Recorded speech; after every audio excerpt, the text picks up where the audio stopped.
সম্মানিত হাজিরিন, আজকের যেটা বললাম, যে বিষয়গুলো বললাম, আসলে চিন্তার বিষয়।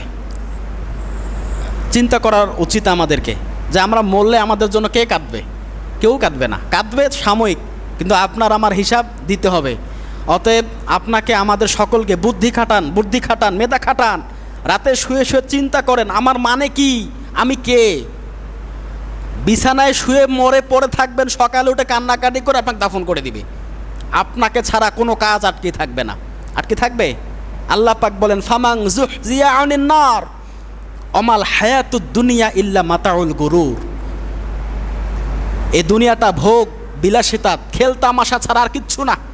এ কথা কে বলছেন? আল্লাহ বলছেন। সূরা আলী ইমরান 4 নম্বর পারা 3 নম্বর সূরা 19 নম্বর রুকুর 185 নম্বর আয়াতের শেষের অংশে আছে ফামাং যুহজিয়া আনিন নার ওয়া উদখিলাল জান্নাহ ফাকাদ ফাজা।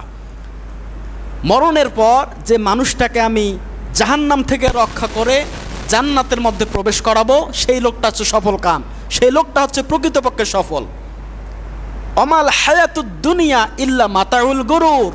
আর এই দুনিয়াটা খেল তামাশা, ভোগ বিলাসিতা, ছলনা ছাড়া আর কিচ্ছু না।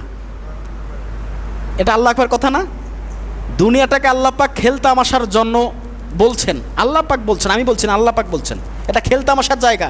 অথচ এর মায়ায় পড়ে আজকে আমরা কত কিছু না ছুটছি। টাকার পিছনে, পদের পিছনে, ভালো বিল্ডিং, ভালো গাড়ি, ভালো বাড়ি, ভালো ক্ষমতা, ভালো পদ আমার লাগবে, এরকম করতে করতে নিজের জীবনটা শেষ করে দিলাম। আজ পর্যন্ত কোরআনটা সহিভাবে পড়তেও পারলাম না। আহারে জীবন, আজ পর্যন্ত সঠিকভাবে শুদ্ধভাবে নামাজ আদায় করতে পারি না। আহারে জীবন, কি লাভ এই জীবনের, কি মূল্য আমাদের?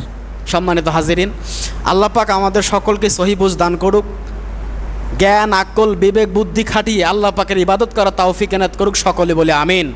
আল্লাহ পাক আমাদের সকলকে মাফ করুক, আবার বলি আমিন।